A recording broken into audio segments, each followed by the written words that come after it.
The dispute of genetically modified crops. For the past 20 years, genetically modified crops have drastically increased in popularity. This optimizes agricultural performance by taking DNA from one organism and placing it into another. This can increase crop yields and create resistance to certain conditions such as disease. This graph from the USDA demonstrates how the U.S. has adopted genetically modified crops. As seen in 1996, corn, cotton, and soybeans were rarely planted in the U.S. But in 2018, the numbers drastically rose, and the percent of planted acres for all three organisms raised to well over 75%. However, in the government and public, common misconceptions are still held. An article from the Federation of American Scientists states that 3 main regulatory agencies control GMOs. Today we will look into the EPA and FDA. The EPA bases their regulations on environmental factors of GMOs. They look into how toxins and biopesticides may enter the environment. However, the FDA bases their regulations off the consumption of GMOs for both humans and animals. John Davis, former research director for the French National Institute of Agricultural Research, describes their flaws. He states that, quote, "Scientific understanding of GMOs has changed, and these regulations are now not only unfit for their original purpose, but the purpose itself is no longer scientifically valid." Taking this all into consideration, we found one core problem. A lack of U.S. regulations for GM crops are impeding their sustainability. Specifically, there are 2 possible areas where better sustainability can be created. The first solution is changing labeling. Modern labeling in the U.S. is not very sustainable. For example, an article from Popular Science describes the labeling legislation passed in 2015 for Maine, Vermont, and Connecticut. According to this article, the legislation allowed GMOs to only tell consumers their food may contain GMOs. This is a vague description and doesn't give the consumers enough knowledge. A second possible solution for sustainability is controlling large businesses. Change is vital. According to the Center for Food and Safety, 75% of food in U.S. markets contain GM ingredients. Continuing, 92% of corn and 94% of soybeans are genetically modified, and this popularity leaves no room for flaw in nationwide regulations. Our first solution takes into account newer and better labeling. Consumer education on GMOs has become a growing topic of debate as of recent.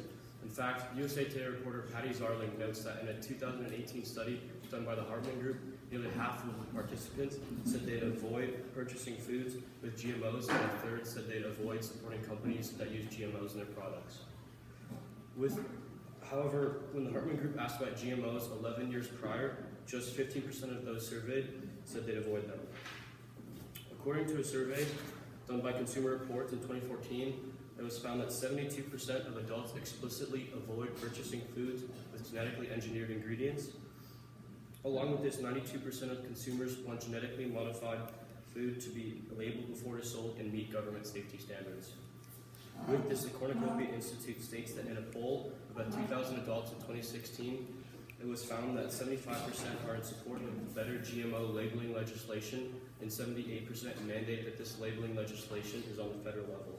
In conjunction to this, 80% agree that there should be completely mandatory GMO labeling, as consumers, quote, have a right to know what is in their food or whether it has been altered or changed in some way that is not natural and could impact consumer health, end quote. In 2016, we did see a breakthrough in government involvement with genetically modified foods. The U.S. Congress passed Senate Bill 764 to, quote, establish a natural mandatory bioengineered food disclosure standard, end quote. This bill helps to regulate GM food standards by managing the USDA. This is an excellent example of a regulation that helps to educate the consumer. We can deduce from these results that the vast majority of consumers are in favor of better GM labeling. However, there are still limitations to this solution. The most pressing limitation is a lack of direct action taken by the government, third-party companies, etc., to enforce or to implement better labeling, and along with this, there is a lack of enforcement of the regulations already in place. The second solution is to control the Monsanto monopoly and pass a bill in order to encourage small and organic farmers to pop up again and create a more competitive seed market. Now, an attempt at this bill was created by Senator Cory Booker of New Jersey in 2018, who proposed an 18-month moratorium on large agribusiness companies such as Monsanto to try and update our antitrust laws in order to better protect America's farmers and consumers who are being harmed by the ever-increasing levels of corporate concentration. Representative Mark Pocan from Wisconsin is in support of this bill and says, quote, "Today, corporate profits are soaring, but many middle-class families and farmers continue to struggle. We need this bill so our food is safe again," end quote. The pros of this solution is that it creates a more competitive market with higher production and lower prices because there is no monopoly to control the price of the crops. However, some cons is that suspending the Monsanto creates a multitude of problems because they are responsible for such a large portion of the food we eat daily. This graph shows Monsanto's control over the four main genetically modified crops: soybeans, maize, cotton, and canola. As you can see, with each crop, Monsanto is just shy of controlling all of the GM area worldwide. As for implications and limitations, we can look to other countries who have already placed moratoriums on Monsanto, such as Peru and India. A quote from Joseph Saku, author of Combating Monsanto, wrote, quote, "In India, the suicides of small farms driven into debt by the ever-increasing costs of GM and chemical inputs has freed India's cotton industry of Monsanto's current strength," end quote.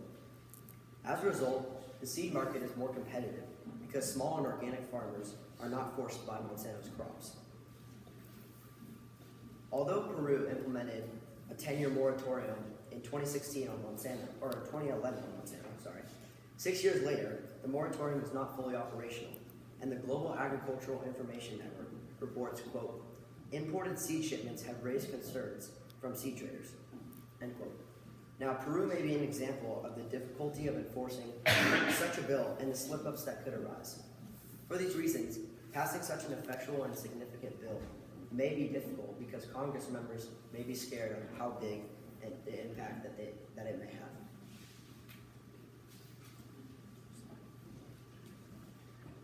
Out of all the solutions, labeling GMOs was the most pressing because it gives the consumer a choice. Kathleen M. Zellman, an American nutritionist and dietitian who is director of nutrition of WebMD, states, "If you learn more about what influences your choices, you may be able to better control what you eat each day." Food labels allow people to learn more about their choices, in turn, allowing them to make better decisions when it comes to choosing their food. Secondly, giving people a choice rather than eliminating genetically modified crops, or even putting legislation on the crops, is a much better choice for the economy. Purdue University completed a study about what a ban on GMOs would look like. They discovered the yields would go down, while land needs, greenhouse gas emissions, and food prices would all go up. All of this is extremely negative, unlike the effects of better labeling. However, although there are many upsides to better labeling compared to the other solutions, there are still some limitations. Many large conglomerates intentionally avoid the term GMO when labeling a product. Too many, due to the overall power of companies like Bayer that hold power in the United States economy, it would be very hard to pass fair labeling laws within the next few years. However, according to a Wall Street Journal, USA Today, and New York Times bestselling author Amy Harmon, quote, "The United States Department of Agriculture has proposed new guidelines for labeling food that contain genetically modified ingredients. Food makers will be required by federal law to use the labels starting in 2020.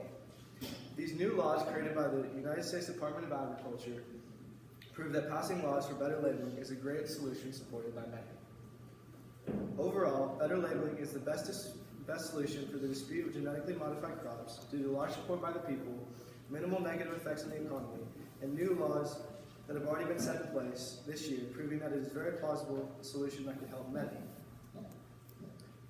Top Chef Judge Tom Colicchio says, "It's all about freedom. We call ourselves the land of the free and the home of the brave. We export freedom around the globe. We try anyways. We fight wars in the name of freedom, and yet I don't have freedom to know what's in my food." Luckily, better labeling is a great solution to this and is the best way to ensure we the people will always have a choice when it comes to our food. Thank you.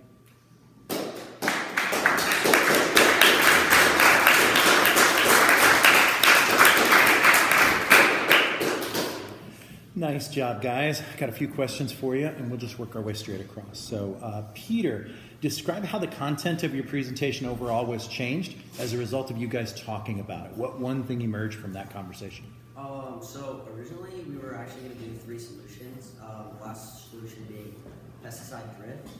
After talking, we realized that it didn't really have a big impact on GMOs and it didn't really relate to our other 2 solutions. So we decided to throw that out as a result of group discussion. Okay, good. Let's see, Zach. In what way did you improve your ability to work with a group as a result of working with these guys? I know for sure when I've worked with groups in the past, communication has been a major problem. And with this group, right away we created a group chat. We were able to talk about all of our issues and combine ideas, which was a very positive thing in my opinion, especially when we were deciding on which solution to take away in order to make our presentation run within 8 to 10 minutes. And because of that, we were able to decide pesticide drift, just as Peter said, to eliminate because it didn't relate to our presentation as much as the other ones. Okay, good. Let's see, Court. How did the group decide to include or exclude Peter's perspective or lens from his IRR into the overall presentation? How was that decision? So we decided to exclude Peter's lens, which was environmental more, because we focus more on the regulations and the economical side of it with Monsanto's monopoly. So yes, we decided to exclude Peter's environmental lens more. Good.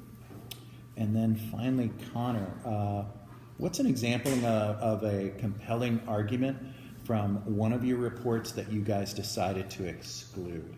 Besides Peter's, because Court already talked about that. I would say one of Court's perspectives we excluded. He looked into the futuristic and historical lens, and one of his perspectives, the second one I believed that we should get rid of GMOs as a whole. And although it was a good argument and he did make good perspectives on it, we didn't think that it would be a good argument, so we had to kind of get rid of it before doing our presentation. Okay. Good. Thanks, guys.